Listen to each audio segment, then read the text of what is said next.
এবারের 1 মে ভিন্ন।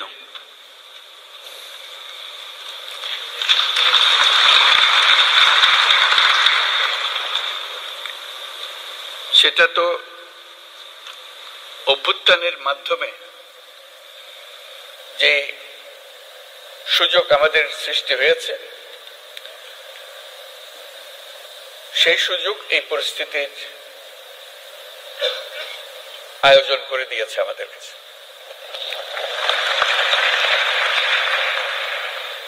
আমরা আজকে যেগুলি উচ্চারণ করলাম, যেসব কথা বলি, আগেও ওরকম বলেছি নিশ্চয়, অতীতে 1 মে যখন হয়েছে,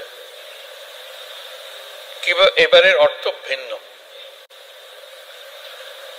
এই জন্য ভিন্ন, আমরা এই প্রতিশ্রুতি নিয়ে সরকার যাত্রা শুরু করেছে, যেটা ছাত্র, শ্রমিক এবং জনগণের অভ্যুত্থানের মাধ্যমে যেটা আকাঙ্ক্ষা সৃষ্টি হয়েছে, নতুন বাংলাদেশ করা। এই নতুন বাংলাদেশ হবে না যদি শ্রমিকদের অবস্থা পুরনো বাংলাদেশের মধ্যে থেকে যায়।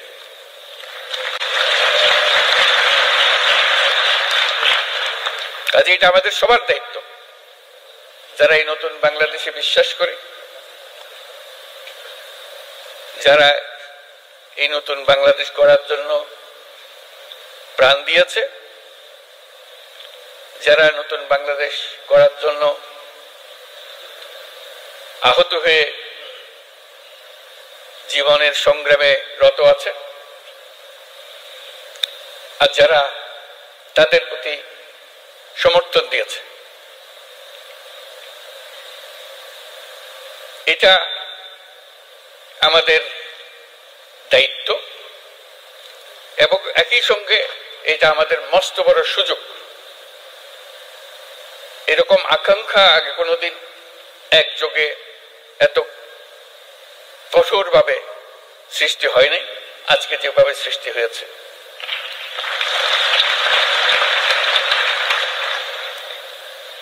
শ্রম সংস্কার কমিশনের চেয়ারম্যান সাহেব খুব সুন্দর করে আমাদের যত আকাঙ্ক্ষা নতুন বাংলাদেশের শ্রমিকদের কি হবে সেগুলো তুলে ধরেছেন তাদের কমিশনের রিপোর্টে, এবং সেটা উনি ভালো করে বুঝিয়ে দিয়েছেন। এটা শুধু শ্রমিকদের পক্ষ থেকে বলার কথা না, সকল পক্ষকে নিয়ে, সকল পক্ষের অংশীদারিত্বে এই কমিশনের রিপোর্ট রচনা হয়েছে। তারা যেসব কথা বলেছেন, যেসব সুপারিশ করেছেন, আমি ব্যক্তিগতভাবে অভিভূত হয়েছে। এত সুন্দর করে এত কঠিন বিষয়গুলোকে তুলে ধরেছে। আমি তাকে অনুরোধ করছিলাম আমাদেরকে একটা তালিকা দেন যেগুলো তাড়াতাড়ি করা যায়। তিনি সঙ্গে সঙ্গে বললেন, আমি প্রস্তুত হয়ে এসেছি, তালিকা আপনার জন্য নিয়ে এসেছি। আশু করণীয়, আমাদের দায়িত্ব হলো আশু করণীয় গুলো দিয়ে যাত্রা শুরু করা।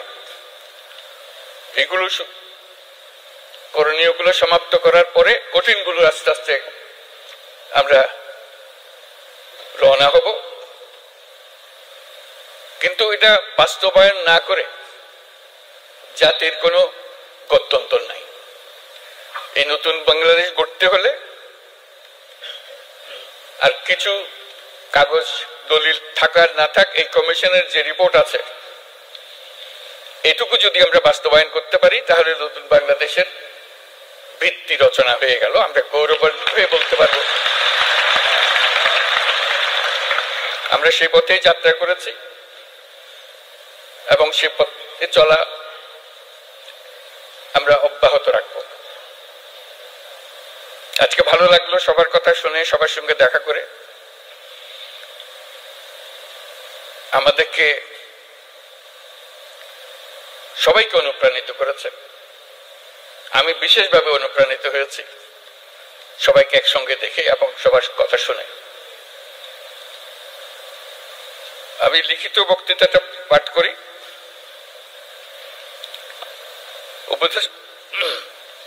উপদেষ্টা পরিষদের সদস্যবৃন্দ, কূটনীতিকবৃন্দ, ইয়োর এক্সেলেন্সিজ, আইএলও সহ বিদেশি সংস্থার প্রতিনিধিবৃন্দ, শ্রমিক ও মালিক সংগঠনের নেতৃবৃন্দ, সাংবাদিকবৃন্দ এবং উপস্থিত সম্মানিত সুধী, আজ মহান মে দিবস। বিশ্বের শ্রমজীবী মানুষের সাথে সংহতি প্রকাশের এক ঐতিহাসিক গৌরবময় দিন। দৈনিক ৮ ঘন্টা শ্রম, ন্যায্য মজুরি ও শ্রমের মর্যাদা আদায়ের লক্ষ্যে 1886 সালের 1 মে মার্কিন যুক্তরাষ্ট্রের শিকাগো শহরে মার্কেটে শ্রমিক শ্রেণীর রক্তাক্ত সংগ্রামের মধ্য দিয়ে শ্রমিক ও শ্রমের মর্যাদা সম্মানের সাথে বিশ্বময় স্বীকৃতি লাভ করেছে। সেই প্রেক্ষাপটে এটি শুধু একটা সাধারণ দিবস নয়, শ্রমজীবী মানুষের অধিকার আদায়ের আন্দোলনের সংগ্রামের অনুপ্রেরণার উৎস। তার সঙ্গে এখন যুক্ত হয়েছে আমাদের অভ্যুত্থান, জুলাই অভ্যুত্থান।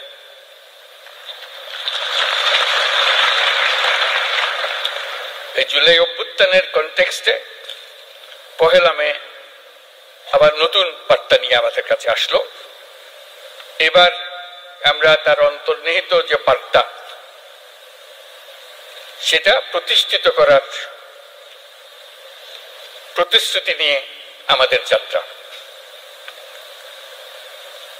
শ্রমজীবী মানুষের অধিকার ও মর্যাদা রক্ষার ঐতিহাসিক এই দিনে যাদের আত্মত্যাগ ও রক্তের বিনিময়ে শ্রমিক অধিকার স্বীকৃতি পেয়েছে, তাদের সহ দেশের সকল মেহনতি মানুষের প্রতি রইল বিনম্র শ্রদ্ধা ও কৃতজ্ঞতা। এই মহান দিনে আমি গভীর শ্রদ্ধার সাথে স্মরণ করছি সেই সকল শ্রমজীবী মানুষের যারা 24শে জুলাই গণ অভ্যুত্থানে নিহত হয়েছে। এই বছর 1 মে এক অনন্য তাৎপর্যের দিন, কারণ মহান মে দিবসের পাশাপাশি একই সঙ্গে আমরা জাতীয় পেশাগত স্বাস্থ্য ও সেফটি দিবস 2025 পালন করছি। শ্রমিক মালিকের সুসম্পর্কের মাধ্যমে দেশের অর্থনীতিকে এগিয়ে নিয়ে যেতে মে দিবসের গুরুত্ব অপরিসীম। এই বছর মে দিবসের প্রতিপাদ্য শ্রমিক মালিক এক হয়ে গর্ব এ দেশ নতুন করে। আমাদের দেশের টেকসই উন্নয়নের জন্য অত্যন্ত তাৎপর্যপূর্ণ। এটি শুধু একটা স্লোগান নয়, বরং জাতীয় জীবনের উন্নয়নের ভিত্তি। কারণ শ্রমিক মালিক পরস্পরের পরিপূরক এবং তাদের যৌথ প্রচেষ্টায় একটি শক্তিশালী, আত্মনির্ভর ও সমৃদ্ধ বাংলাদেশ গড়ে তুলতে পারবে বলে আমি দৃঢ়ভাবে বিশ্বাস করি। একটি জাতির অগ্রগতির মূলে রয়েছে পরিশ্রমী শ্রমজীবী জনগণ এবং দায়িত্বশীল মালিক শ্রেণী। একজনের পরিশ্রম এবং আরেকজনের নেতৃত্ব, ব্যবস্থাপনা ও বিনিয়োগ মিলিয়েই বৃদ্ধি পায় উৎপাদনশীলতা, গড়ে ওঠে শিল্প ও অর্থনীতি। বাংলাদেশের পোশাক খাত, কৃষি, শিল্প, নির্মাণ, পরিবহন, প্রযুক্তি, প্রতিটি খাতের উন্নতির পেছনে রয়েছে শ্রমিকের পরিশ্রম। আর এই শ্রমিকের পরিশ্রম এবং মালিকের মেধা। দেশকে নতুন করে গড়ে তুলতে হলে এই ঐক্য, পারস্পরিক শ্রদ্ধা ও আস্থার পরিবেশ সৃষ্টি করতে হবে এবং তৈরি করতে হবে শ্রমিকের সম্ভাবনা, যাতে তারা যেন উদ্যোক্তা হবারও সুযোগ পায়। সুপ্রিয় উপস্থিতি, শ্রমিকের ন্যায্য স্বীকৃতি ও সামাজিক সুরক্ষা নিশ্চিত করতে আমরা প্রতিশ্রুতিবদ্ধ। আন্তর্জাতিক শ্রম কনভেনশন অনুস্বাক্ষরকারী দেশ হিসেবে বাংলাদেশের শ্রমমানকে আন্তর্জাতিক পর্যায়ে উন্নতিকরণে আমরা কাজ করছি। আমরা আন্তর্জাতিক শ্রম সংস্থার সাথে একটা রোডম্যাপ এবং ইউরোপীয় ইউনিয়নের সাথে একটি সময়াবদ্ধ জাতীয় পরিকল্পনা বাস্তবায়ন করছি। তাছাড়া যুক্তরাষ্ট্র সরকারের সাথেও একটি 11 দফা লেবার অ্যাকশন প্ল্যান বাস্তবায়ন করছি। আন্তর্জাতিক সংস্থা এবং উন্নয়ন সহযোগী দেশসমূহের সাথে আমাদের অঙ্গীকারের অংশ হিসেবে আগামী জুনে অনুষ্ঠিতব্য 113তম আন্তর্জাতিক শ্রম সম্মেলনে বাংলাদেশ যোগদান করবে। এগুলো বাদেও আসল জিনিস যেটা আমাদের নিজস্ব প্রতিশ্রুতি, আন্তর্জাতিকভাবে আমরা কি করলাম না করলাম সেটা তো হবেই, কিন্তু আমাদের নিজেদের প্রতিশ্রুতি হলো আমাদের এই কমিশনের সংস্কার কমিশনের রিপোর্ট এবং তাদের সুপারিশমালা। সেই সুপারিশমালাই হবে আমাদের লক্ষ্য, যেটা বাস্তবায়ন প্রতিটি অক্ষরে অক্ষরে যেন আমরা বাস্তবায়ন করতে পারি, সেদিকে অগ্রসর হবে। নিরাপদ ও স্বাস্থ্যকর কর্মপরিবেশ নিশ্চিত করা শুধু শ্রমিকের অধিকারই নয়, এটি শিল্প অর্থনীতির উন্নয়নের অন্যতম শর্ত। শ্রমিকের জীবনমানের উন্নয়ন হলে তা পুরো শিল্প খাত এবং দেশের অর্থনীতিতে প্রতিফলিত হয়। সেই লক্ষ্যে বর্তমান অন্তর্বর্তী সরকার ইতিমধ্যে শ্রমিকদের কল্যাণ ও নিরাপত্তা নিশ্চিত করতে বাংলাদেশ শ্রম আইন 2006 সংশোধন সহ বিভিন্ন পদক্ষেপ গ্রহণ করেছে। শিল্প বিরোধ এবং শ্রমিকদের অভিযোগ দ্রুত নিষ্পত্তির জন্য শ্রম আদালত কার্যক্রম আরো গতিশীল করা হয়েছে। সাম্প্রতিক সময়ে শ্রম আপিল ট্রাইব্যুনাল ও শ্রম আদালত সমূহ উল্লেখযোগ্য হারে মামলা নিষ্পত্তিতে সক্ষম হয়েছে। শ্রম আদালত সমূহকে আরো কার্যকরণের পাশাপাশি আমরা বিকল্প বিরোধ নিষ্পত্তি ব্যবস্থা অধিকতর শক্তিশালী করার উদ্যোগ নিয়েছি। শ্রম কর্মসংস্থান মন্ত্রণালয়ের আওতাধীন কেন্দ্রীয় তহবিলের মাধ্যমে তৈরি পোশাক খাতে এবং শ্রমিক কল্যাণ ফাউন্ডেশনের মাধ্যমে তৈরি পোশাক খাত ব্যতীত অন্যান্য খাতে কর্মরত দুর্ঘটনার শিকার শ্রমিক ও তাদের পরিবারকে এককালীন আর্থিক সুবিধা প্রদান করা হয়ে থাকে। এই সুবিধাকে আন্তর্জাতিকভাবে গ্রহণযোগ্য রূপ প্রদানের জন্য কর্মক্ষেত্রে নিহত ও আহত শ্রমিকদের ও তাদের পরিবারের অধিকার রক্ষায় শ্রম কর্মসংস্থান মন্ত্রণালয়ের আইএলওর সহায়তায় শ্রমিকদের জন্য একটি সর্বজনীন এমপ্লয়মেন্ট ইনজুরি স্কিমের পাইলট প্রকল্প বর্তমানে বাস্তবায়ন আছে।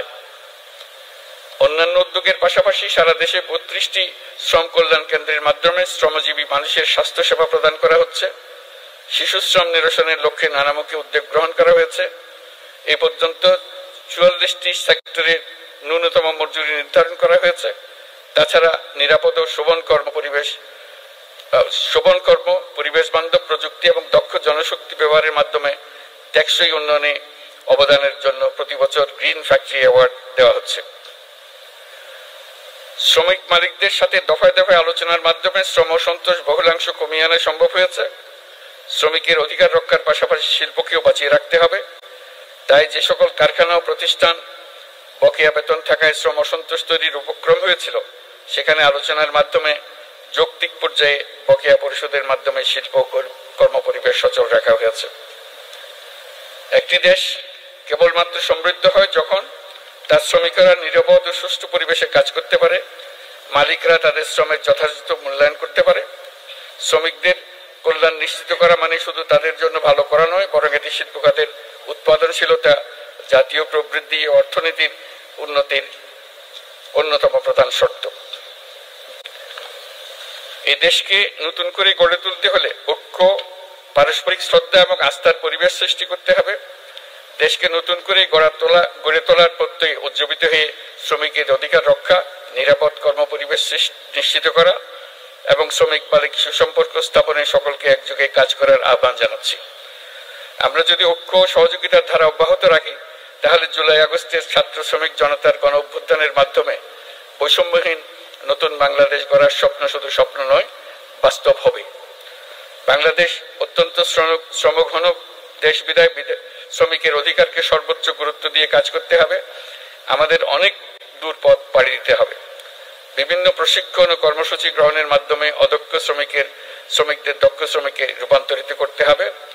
এই জন্য শ্রমিক সংগঠন, ব্যবসায়ী, বিনিয়োগকারী, সুশীল সমাজ, গণমাধ্যম, উন্নয়ন সহযোগী সবাইকে ঐক্যবদ্ধভাবে শ্রমিকের স্বার্থ রক্ষা ও ন্যায্য অধিকার প্রতিষ্ঠায় কাজ করতে হবে।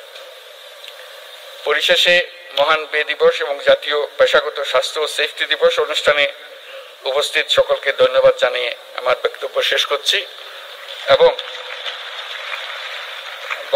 করছি এবং আমরা নতুন বাংলাদেশ প্রত্যয় আবার দৃঢ়ভাবে ঘোষণা করছি। ধন্যবাদ সবাইকে।